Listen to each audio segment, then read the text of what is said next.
bear with me.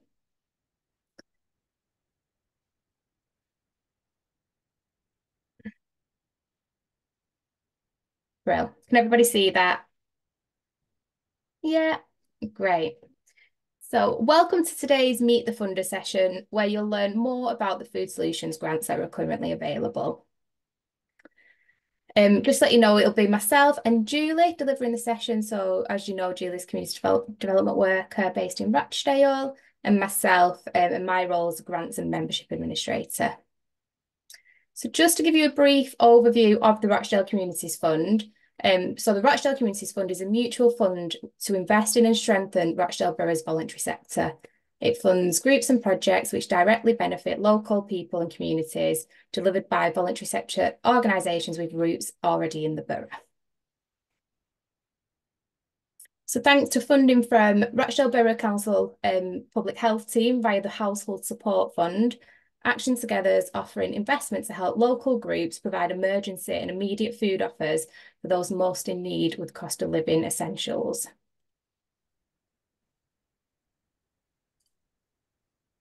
Okay, so I think it's over to me now, isn't it, Hayley? Yeah, thanks, Julie. Okay, then. So we are very excited today to obviously be able to share with you this extra funding that we've got, which was a surprise for all of us, really. So we're really excited about it.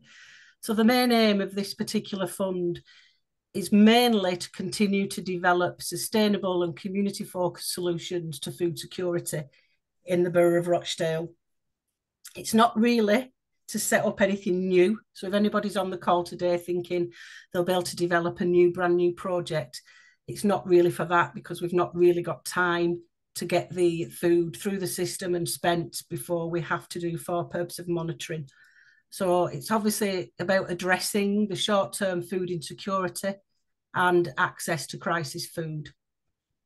So this money has become available from the 1st of April to Rochdale Council, and it has to be spent by the 30th of September. So for us, that means leaving our account to Action Together. It doesn't necessarily mean you have to have spent the money by then.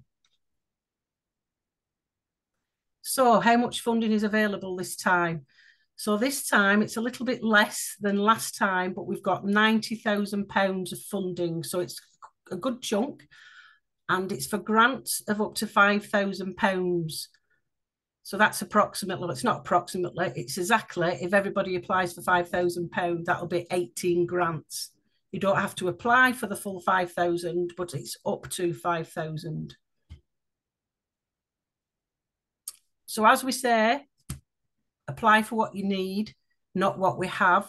So just because we've got £5,000, don't think I'll just apply for the full amount just for the sake of it. Please, please apply for what you need, and then more people can be considered. So the usual, who is the funding for? It's for the voluntary sector, it's for community faith, social enterprise groups within the borough of Rochdale. Of course, you have to be a member of Action Together and a regular attendee of the Food Solution Group. You have to be formally constituted, and your turnover has to be less than £1 million. So again, we've got limited funds. We will be prioritising applications from those groups who are already connected with our Food Solution Network, or can show they will work collaboratively with us going forward.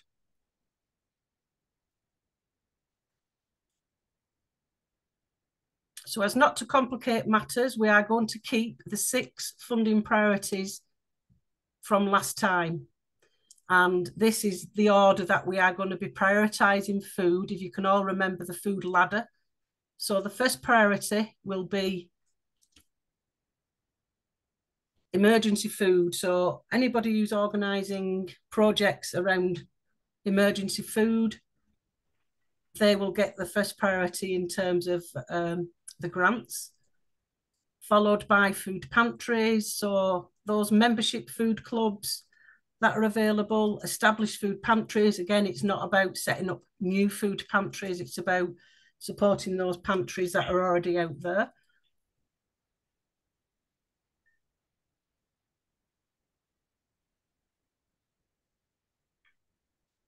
As before, we will support social eating projects. So if you're projects about bringing people together, and it's for those people who will really benefit, to do that. That will be our priority number 3. Food growing projects will be number 4. If you're looking at projects around growing, that will be number 4. And the final 2, educational type food projects, learn to cook projects, cooking on a budget, and finally, projects that are going to be supporting cultural food offers. There are 6 priorities. So this just puts all that in the diagram of our ladder, showing free food, reducing costs, social benefits, building resilience, and finally bringing communities together. And at the top of the tree is what we sort of aspire to in terms of sort of new businesses and developing new things, which will be the lowest of the priority in terms of the ladder.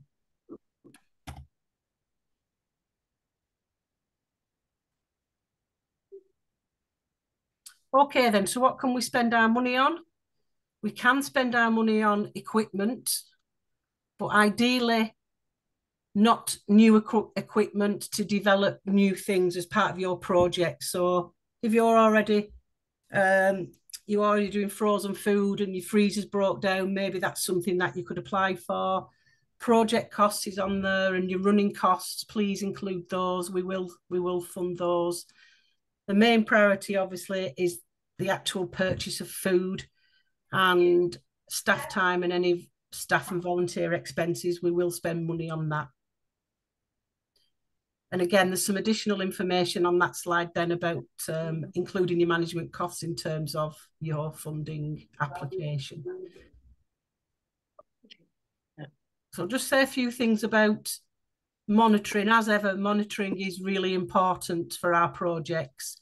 I think we are still waiting for monitoring from our last round of funding. And this is, I know it's really hard sometimes for people to send in good monitoring, but that's what sort of enables us to tell the story of how well we've used the money, really. So it's really important for this project to make sure that your monitoring is good, so that we are able to tell that story to people who are supporting the Food Solutions Network, so we can get extra funds.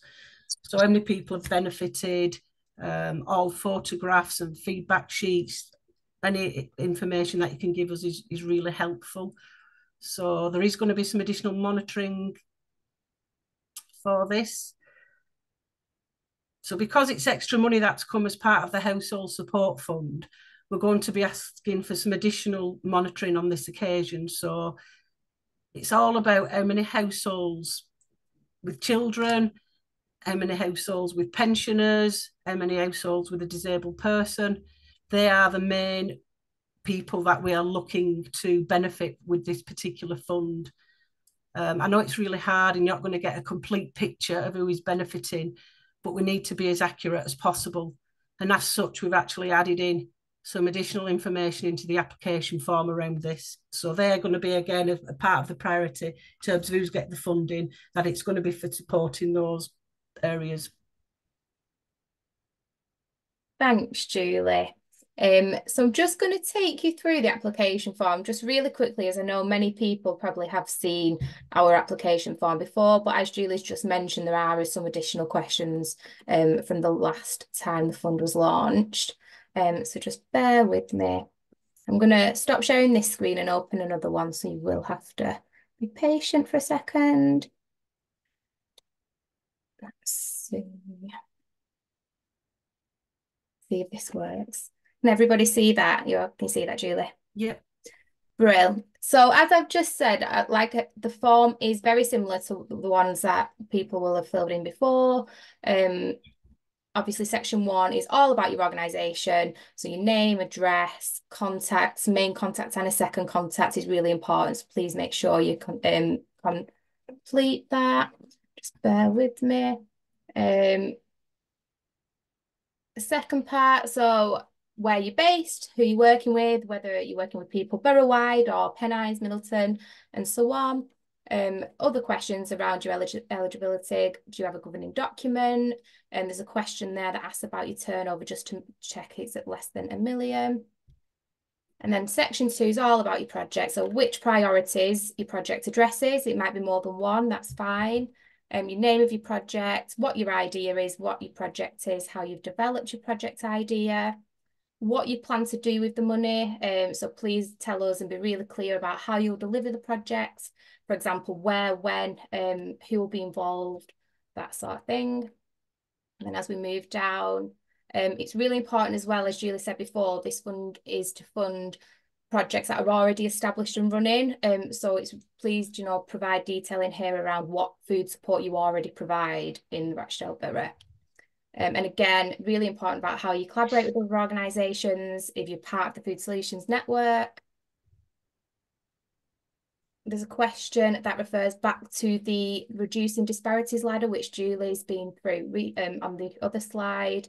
That is also included in the guidance notes if you do need to refer back to that to answer the question. And then a few questions about the progress and the difference your project will make during and at the end of the project.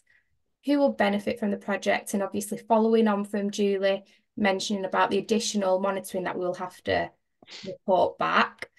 Please do make sure you complete this section of the form. So we asked for you to confirm if your project will support any of the following households. As we mentioned earlier, households with children, households with pensioners, households with a disabled person, and any other households. It's really important here that you don't just tick or put yes, and please do provide a figure. And if a figure isn't provided, I will have to come back just to ask for that. And just a couple more things about how many people will directly benefit, when your project will take place. Please do note that all projects must be complete and money spent by March 25. And then, as always, your budget, and just please be really clear in your budget and, break down. Please include any quotes that you've had and that sort of thing for any of equipment you'd like to purchase and so on. And it's also, I know Julie will mention it in a second, but we will need food hygiene certificates as well, a level 2 minimum, as well as your other supporting documents. But yeah, that's the application form. There will be questions at the end if anybody has got any questions. But for now, I will share my screen again, so just bear with me. Great. Can everybody see that again? Yep. Yeah. Brilliant. Thanks, Julie.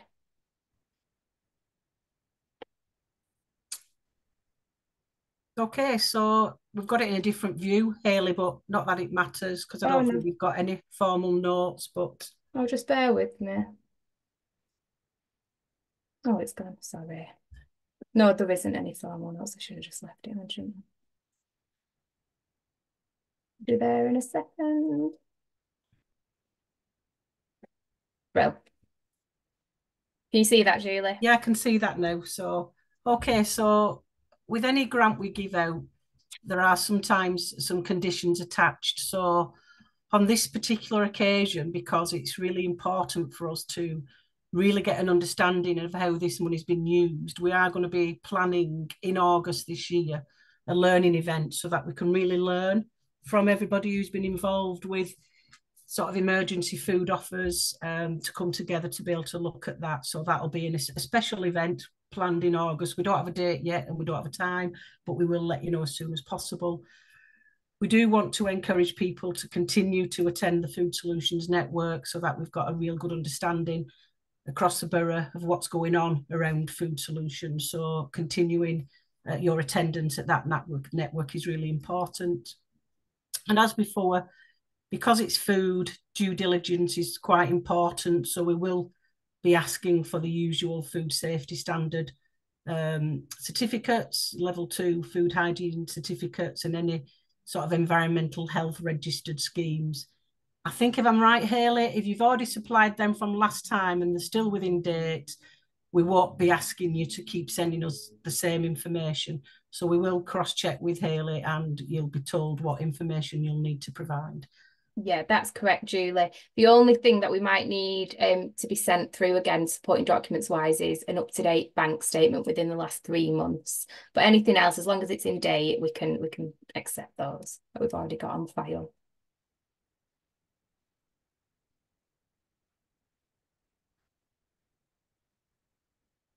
Well, so decision making. So all applications will be assessed by an independent grant panel. So that panel will be made up of representatives from our community panel, but also representatives from the Food Solutions Foundation group. And then all decisions will then be formalised by our Rochdale director, who's Maddie. Okay, then, so in terms of the timeline, so you've all got the dates, the key dates that you need in terms of these funds. So the actual deadline for all applications is going to be Wednesday, the 22nd of May at 12 p.m. We will then process the applications. Between that will be Hayley getting all that information that she needs to be able to take the applications to panel. That will take place between the 22nd and the 27th of May and sent to our panel on the 28th of May. We'll have 7 working days to read the applications in preparation for the grant panel on the 5th of June. So that will happen then. And soon after then, we will announce the decisions. So it's a very tight turnaround because of this September date. The money has to have left Action Together's account. Remember, you've got until 31st of March next year to spend the money and get your monitoring back. But the actual deadline for us is making sure that money has left our account. So in summary, there are 18 grants of up to £5,000. So it is a competitive process. So please write your best applications as possible, because it will be a panel who will be looking at these applications to decide who's going to be successful or not. Who can apply? Obviously, members of Action Together and formally constituted groups, with a priority to those who've been attending Food Solutions Network first. Money must be spent by the 31st of March 2025, and that includes having all your monitoring back to us as well. And the decision-making process will be through an independent panel.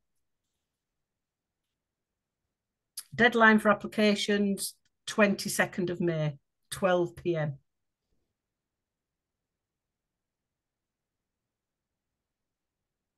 Is this one mine, Hayley? Yeah, sorry, I've lost. Yeah. Yeah.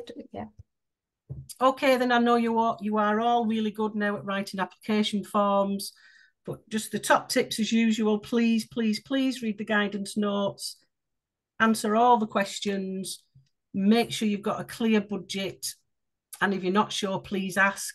Myself and Fee Oakes, who covers Middleton and Haywood, will be around if you need any support with writing your application, if you need us to look over your application before it gets sent back to Hayley. That's what we're here for. So please, please do use us in terms of getting that support. However, due to the time constraint, don't ask me on the 21st of May, can I read this application for you, because it might be a no. But yeah, if you need any help, try and get that as soon as possible from both Fee or I. So that's it. Over to you for any questions.